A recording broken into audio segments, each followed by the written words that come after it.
Gabon deizuela guztioi, katea ez dela eten. Ideia horixe nabarmendu du Euskaldunon egunkariaren itxieraren 15. urtemugan egun berriako lehendakari den Beatriz Zabalondok. 28 egunkariak eta 28 berriak. Egunkaria sortzenetik berriara sortzeko bidea egin zen 2003an. Katea ez da eten.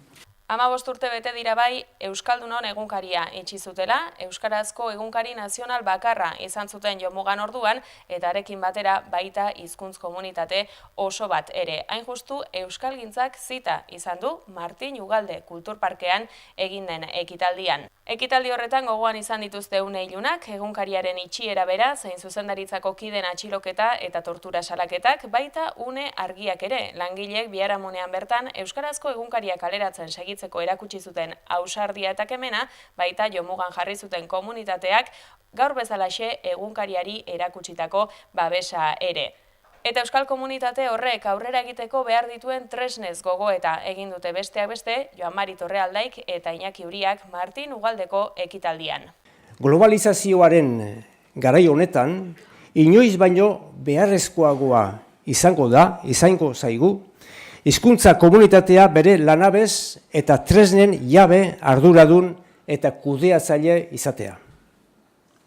Hizkuntza, eskola, egunkaria, tresna ezinbestekoak ditugu etorkizunari begira segitzeko, iragana ahaztu gabe, geroaz jabetzeko. Ideia berriak eta egitasmo berriak behar ditugu. Abiada azkartu egin behar dugu. Egitura zaharrak berritu eta egokitu. Eztabaida ez da papera edo interneta, telebista edo interneta. Denetan eragin behar dugu euskaldunok. Arazoa mundu globalizatu azkar honetan bizirautea dugu.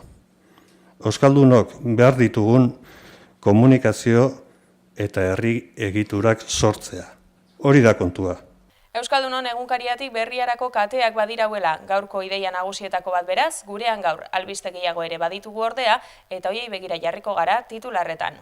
Fiskaltzak ez du deliturik ikusten Inigo Cabakasen heriotza eragin zuten gertakarietan, gogoratu ertzainei jaurtitako pilotakada baten ondorio ziltzela, eta deliturik gabe delitu gilerik ere ez dagoela argudiatuta absoluzioa eskatu du txostenean fiskaltzak. Cabakas auziko instrukzio epailearen arabera, zuhurtzia gabekeriazko giza hilketa egin zuten ertzaintzako 3 arduradunek 2012ko apirilaren 5 gau hartan tiro egiteko agindu zutenean, jakinik ez zirela betetzen ekintzarako oinarrizko baldintzak. Ana Torres, epaileak dioenez, jendea harrapatuta geratu zen tiro egin zutenean, tunel batean amaitzen zen kale itsuan, eta gomazko pilotak jaurti zituztenean, etzegoen hori arrazoitzen zuen arrisku egoerarik. Eusko Jaurlaritzako Lan eta Justizia Sailak bilkurara deitu ditu ELA, LAB, Comisiones Obreras eta UGT sindikatuak eta Confebask patronala asteazkenerako soldata berdintasunaren aldeko nazioarteko egunaren bezperarako. Baelak uko egin dio joateari eta salatu du Jaurlaritzak propaganda egin nahi duela Andreen soldata arrakalaren kontura. Zehazki salatu du patronalak beto eskubidea izango duela hartutako erabakien gain. Confebasken jarrera argi dago, eta momentu honetan erabiltzen ditu egin diren erreformak hain zuzen ere bertan bera eramasteko lan baldintzak, emakumenak ere bai. Otsailaren batean Eusko Legebiltzarraren osoko bilkurak aho batez onartutako legezbesteko proposamena dago bileraren atzean. Elkarrekin Podemosek aurkeztu zuen proposamena, baina hura hutsala da elaren ustez, eta ez die inola ere heltzen soldata arrakalaren oinarrian dauden egiturazko arrazoiei. Lab sindikatuak badu bilkuran parte hartzeko asmoa, naiz eta bilera oportunista dela esan duen Garbine Aranburu idazkari nagusia. Positiboki baloratzen dugu soldata arrakalaren gaia eztabaida sozialean jokatu izana, baina egia esan orain arte Lan eta Justizia Sailetik ez dugu inolako lanketarik ikusi gai honekiko, eta guri nahiko susmagarria iruditzen zaigu justu soldata arrakalaren kontrako egunaren bezperetan bilera hau deitu izana. Nahiko oportunista iruditzen zaigu 21erako bilera hau deitu izana, argazki bat bilatzen dela iruditzen zaigu, eta argazki hori bilatzen da, eta beraz bilera horri ez diogu inolako ibilbiderik ikusten. Esan bezala guk baditugu proposamenak, esan bezala 22an lantokietan, enpresetan erregistratuko ditugu proposamen horiek, eta guk bilera horretara juteko asmoa daukagu gure proposamenak mahai gainean jartzeko. Euskararen legea aldatzea aztertuko duen batzorde bat sortzea onartu du Nafarroako Legebiltzarrak iazko urrian EH Bilduk lantaldea osatzeko eskaera egin zuen eta atzo eman zioten parlamentuan oniritzia. Adolfo Araizek adierazi du erabaki garrantzitsua dela eta urrats positiboak ekar ditzakeela normalizaziora bidean. Amuge elkartearen 15. urtemugaren arira emakume ijituen ahalduntze jardunaldiak egin dituzte Bilboko Ikateneon. Beren feminismo eta ahalduntze estrategia ez hausnartu dute eta erakunde publikoetako ordezkariek ere parte hartu dute jardunaldietan. Han izan da besteak beste emakundeko lehendakari Izaskun Landaida. Amugetik eskaera egin diete erakunde publikoei, emakume ijituei ere gizartean eta instituzioetan lekua egin diezaieten. Haien inguruko erabakiak, señoroar emakumei buruzkoak hartzeko aukera izan nahi baitute. Aquí una cosa que yo creo que ya le he dirigido lo suficiente a los representantes institucionales, haceros un hueco también a las mujeres gitanas en vuestras agendas, haceros un hueco en vuestros sillones, haceros un hueco para que se puedan sentar también ellas y que también puedan decidir, no sobre las gitanas y sobre las padres. 2017an gora egin du erregistratutako delitu kopuruak Bilbon, Ertzaintzako, Udaltzaingoko eta Bilboko udaleko arduradunek aurkeztu duten balantzearen arabera. Delituen kopurua aurreko urtekoaren antzekoa da, 1,8 egin du gora zehazki. Tomas del Hierro, segurtasun zinegotziaren hitzetan, hala ere hiri segurua da Bilbo. Bilbon delinkuentziaren mailak txikia izaten jarraitzen du azken urteotan, ratioak oso txikiak dira. Deliturik larrienek bera egin dute, adibidez, indarkeriaz egindako lapurretak edo indarkeria erabilita etxeetan egindako lapurretak.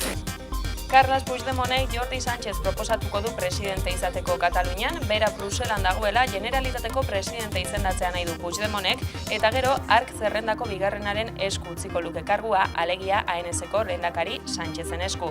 Ura preso dago, Ura eta Jordi Cuixart izan ziren Kataluniako prozesu subiranistagatik giltzapera sartu zituzten aurreneko bilagunak. Espainiako Auzitegi Nazionaleko epaileak sartu zituen preso, Auzitegi Gorenaren esku gelditu zen auzia gero, eta Pablo Llarena hango epaileak behin baino gehiagotan ukatu die askatasuna. Artur Mas, Kataluniako presidente ohia eta Neus Lloberas, independentziaren aldeko udalerrien elkarteko presidente ohi eta Vilanova y la Geltruko alkatea, libre utzi ditu Espainiako Auzitegi Gorenak deklaratu ondoren. Kautelazko neurririk gabe gelditu dira aske, Generalitateko presidente ohiari, Masi, 60.000 euroko bermea ezartzeko eskatu dio Vox alderdiak Pablo Llarena epaileari. Ark ordea atzera bota du eskaera eta ez du kautela neurririk hartu buruzagi ohiaren aurka. Ordea oharra egin dio Masi, esanez Gorenak eskatu zero berriz bertaratu beharko duela. Lloberasen kasuan ez dute kautelazko neurririk eskatu, ez fiskaltzak ez da akusazio partikularrak ere, auzitegitik irtendakoan, Masek esan du egia azaldu dela epaitegian, eta bera alde dagoela Europaren barnean estatu katalan independente bat eraikitzeko. La verdad es que efectivamente hubo un referéndum el 1 de octubre. También es verdad que la declaración de independencia del 27 de octubre pues, tuvo un valor puramente simbólico. El referéndum fue algo real. La declaración de independencia tenía más un carácter parlamentario y simbólico. Lo he explicado así. No me he tenido que retractar de nada. Por tanto, yo defiendo la idea de la soberanía de Cataluña, del derecho a decidir del pueblo catalán, incluso de la independencia de Cataluña entendida como un futuro Estado catalán en el marco europeo. Esto lo sigo defendiendo, lo he dicho delante del tribunal. Kupeko Ana Gabrielek berriz iragarri du ez diola erantzungo Espainiako Auzitegi Gorenaren deiari eta ez dela aurkeztuko auzitegiaren aurrean. Suitzan gelditzea erabaki du Espainiako estatuan epaiketa justua izateko aukerarik ez duela argudiatuta.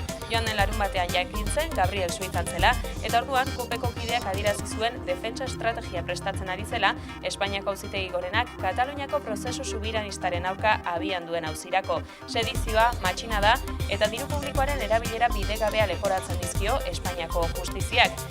Suitzako Letam segunkariak egin dion elkarrizketan, Gabrielek salatu du ekintzaile basati gisa aurkezten dutela Guardia Zibilaren txostenek eta nabarmendu du herritarrei desobeditzera dei egin izana leporatzen diola Gorenak eta erreferenduma era baketsuan babestu duela beti. Il ne faut pas que j'aille devant le juge, je lui dise non, je vais pas commis un délit de rébellion. Je crois qu'il faut que je sois là et que je profite pour dénoncer, même si c'est dur, parce que j'avais pas envie de quitter ma famille, j'avais pas envie de partir de mon pays. C'est pas un choix que tu fais ravi, épanoui, ravissant, c'est pas ça. Il y aurait la possibilité que depuis le même mercredi, le juge annonce qu'il va demander mon extradition. Et la Suisse n'accepte pas les extraditions sur des personnes qui sont des poursuivis politiques. C'est mon cas, même si c'est un pays de l'Union européenne, l'État espagnol. Et si je reste là, je vais essayer de reprendre la voie académique. J'étais professeur de droit à l'Université de Barcelone aussi. Je vais essayer de travailler, je vais essayer de m'installer ici.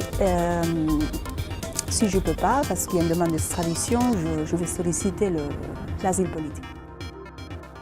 Rafael Catala, Espainiako Justizia Ministroak bere aldetik, arduragabekeria larritzat jo du Gabriel auzitegian ez aurkeztearen hipotesia. Los responsables políticos tenemos una obligación de ejemplaridad adicional sobre la de cualquier ciudadano. Por lo tanto, en la hipótesis de que la señora Gabriel no cumpla con sus obligaciones, yo creo que está poniendo de manifiesto una gravísima irresponsabilidad ciudadana y una demostración de su falta de compromiso con la democracia y con el Estado de Derecho.